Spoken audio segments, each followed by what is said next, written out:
and for your many kind words. It is indeed true that I have been available and ready to participate in matters pertaining to Kenyan workers, and I've honored your invitations to be with you at important events. But remember, Francis, you didn't say everything. Maybe I will add on that too. You remember we had a conversation when I came and I explained, I took time to explain to you and the leadership of our Kenyan workers that you not only represent the people who are working, but you also represent the jobless. Otherwise, the people who don't have jobs will have nobody to represent them. And I explained to you that I am going to work on a program to have more people, to have jobs, so that you have a bigger number to represent. And I took a long time to explain what we are going to do to create job opportunities so that we can have more workers, more people earning a decent wage. And that is the reason why I told you there are 3 things that I am going to do in my tenure. That, number 1, we will have a robust housing program. Not because we are looking for houses necessarily, but because housing creates millions of jobs. And I want to report to you, Secretary General and the leadership of the labor movement here, that in the last 8 months, we have created 120,000 jobs from our housing plan. I will encourage you to go and recruit those people to be members of your movement.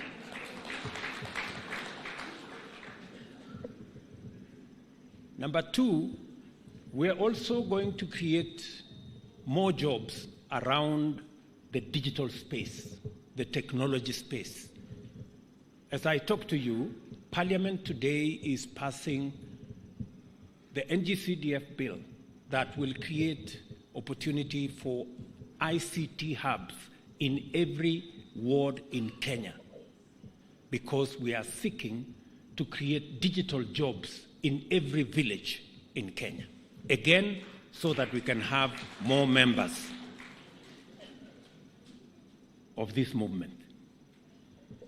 And number 3, I was having a conversation with the Director General, and he was explaining to me how he found a conversation in Berlin about Kenya's engagement with the German government on bilateral labor agreement that will facilitate more Kenyans to work in Germany as we work on our bilateral labor agreements, so that we can make the labor or migrant workers not a problem but a solution.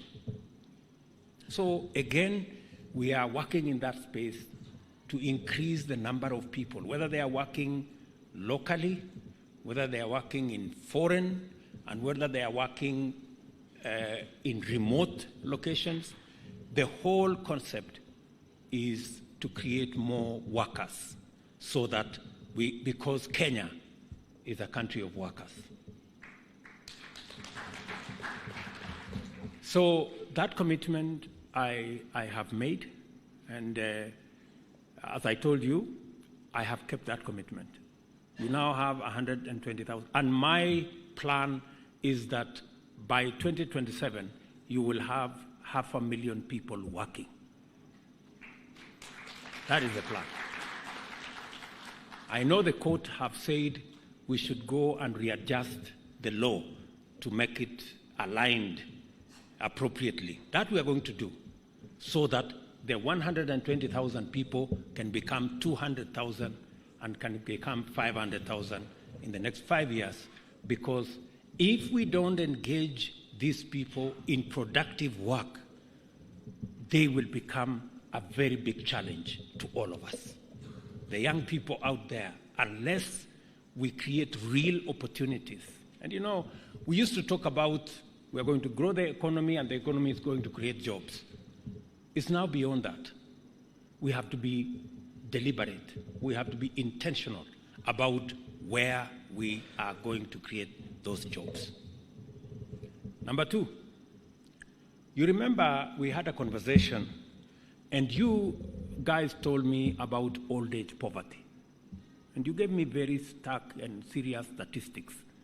You told me how Kenya is not doing well. About, I think we are number 90-something. Uko karibu na mwisho. Yeah? And I promise you that we are going to work together. And I must also commend Francis Atwoli, that even though we were on different sides of the political divide, but when there was time to put the country ahead of personal interest, he did that. Because we were in court, and I must commend also Jacqueline, we were in court, all of us, arguing about should we continue paying 200 shillings as our contribution to our social, our NSSF. And it wasn't make sense. It wasn't making sense. So finally, we've all agreed that we need a percentage of our salary. The good news, my good brother Atwoli and the KOTU movement and my good sister Jacqueline, is that today we have increased by about 450% our contribution to social security. In fact, we are going to double the money that we are saving at NSSF in the next 4.5 years. We will have doubled the money we have collected for 60 years. We are going to double it in just 4.5 years. That is how transformative things become when leaders work together. And that is why I believe in tripartism.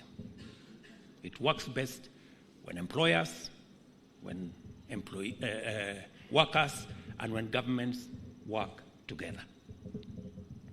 I was very pleased to meet Luca earlier. Luca Triangle. Sorry, I gave you the other name.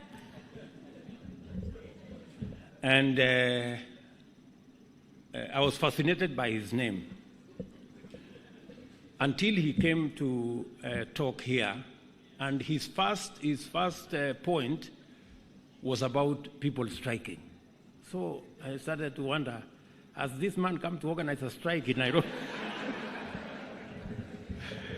But Atwoli told me, no, he's just talking about the principle. So I said, okay. But let me say, Luca, you are welcome to Kenya, and your name is very fascinating.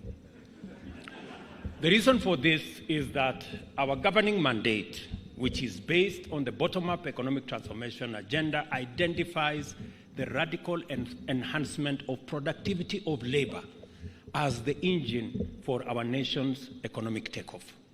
The best way to stimulate economic vigor, increase incomes, enhance savings, and promote investment is by focusing on men and women who work. The only way to reduce poverty and inequality is by attending to workers and their well-being.